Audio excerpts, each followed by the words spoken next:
Rhodes Show. Turn up your mind. Hello. Is this Michael Fanone? Yeah. The Capitol Hill cop? Well, not a Capitol Hill cop. I was a D.C. police officer. All right. You're a complete sack of shit, and the world would be a better place if you were hit by a fast-moving bus tomorrow. Anything else? That's it, pal. Come on, dude. You got to do better than that. Go f*** yourself, you sack of shit. And?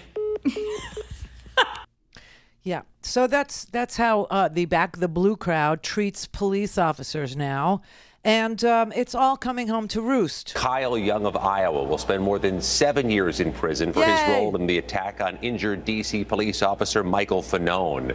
Fanone's body camera footage showing the brutal assault was a key part of this case, and Fanone testified at sentencing yesterday, arguing January 6th helped end his career.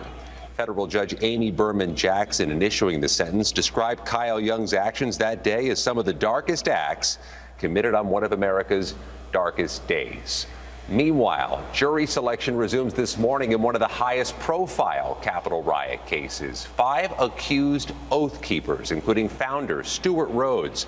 They're charged with seditious conspiracy, accused of plotting to block the peaceful transfer of power, of staging guns outside the city limits, and of directing a military stack formation to breach the police line that day. They pleaded not guilty. Today's January 6th committee hearing was expected to focus on the Oath Keepers and any connection they may have had to former Trump ally Roger Stone. The committee will reschedule that hearing, postponed due to the hurricane, and will have to do so by the end of the year. So Michael Fanone's attacker, in case you don't know who Kyle Young is, he's the person who took a taser and put it in Michael Fanone's neck and got into like hand-to-hand combat with Michael Fanone, the D.C. Capitol Police officer, with his 16-year-old son. With his 16-year-old son. Gee, Dad, I always knew you'd be the best. I mean, what the hell is that about? He's a 38-year-old HVAC worker from Iowa. His lawyer claimed he was, quote, injected with lies. He was injected with lies, everybody. And methamphetamine, too? I don't know. He was injected with lies about the 2020 election. But this guy was actually posting on Facebook to his friends, to his groups, that they should join him at the Stop the Steal, S-T-E-E-L, Stop the Steal rally, meaning S-T-E-A-L, but he couldn't spell. The man pled guilty to a felony count of assaulting, resisting, or impeding officers.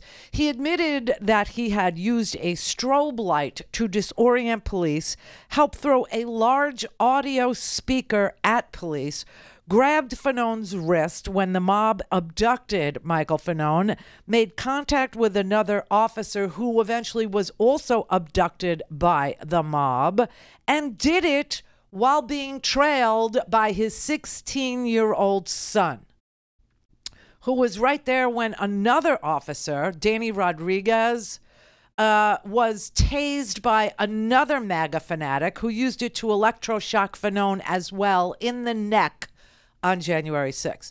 But you know what? They were just tourists, everybody. Remember, they were just tourists. And they stood behind the truncheons. Remember that? Representative Clyde and Biggs and Gosar and all of those people that lied to your face about the peaceful protesters that were there and didn't do anything, that they were like a tourist group. I mean, this guy got 7 years, 7 freaking years in prison. His 16-year-old son, I mean, I don't know what's going to happen to this guy, but, the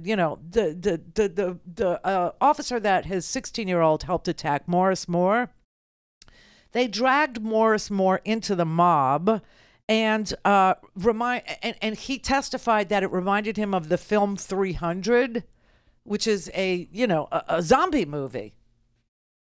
He said he never saw anything. They're like The Walking Dead, these people. They're like a bunch of brain dead zombie men. You know, he said it was just bizarre. The whole thing was just it was just crazy.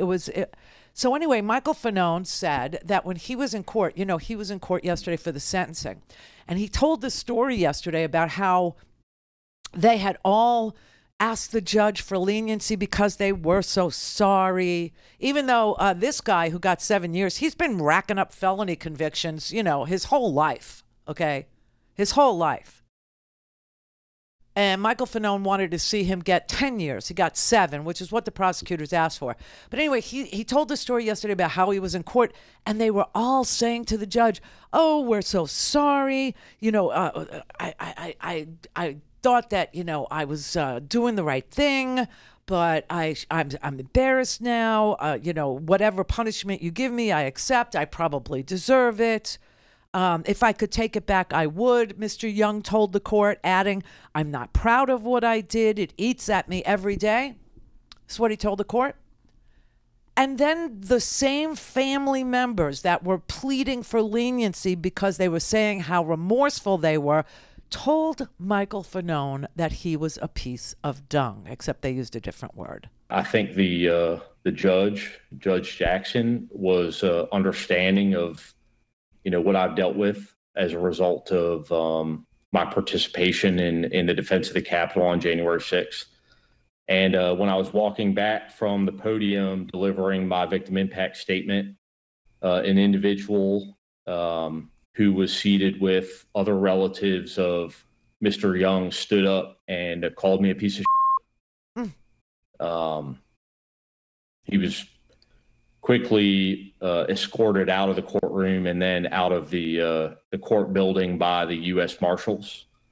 But, you know, I think it's important for the American people to understand that we have, you know, a lot of the family members and a lot of the defendants in these cases that are expressing a degree of remorse in order to hopefully, you know, gain some leniency from the sentencing judge, as was in this case. Mr. Young expressed some degree of remorse. His mother stood up and tried to apologize to me in the courtroom. And then later on, as I was leaving the courthouse, his mother and several other individuals who were seated with her in the courtroom again called me a piece of shit. So I think it's just another example of a January 6th defendant begging for leniency, but in reality, there's no remorse there.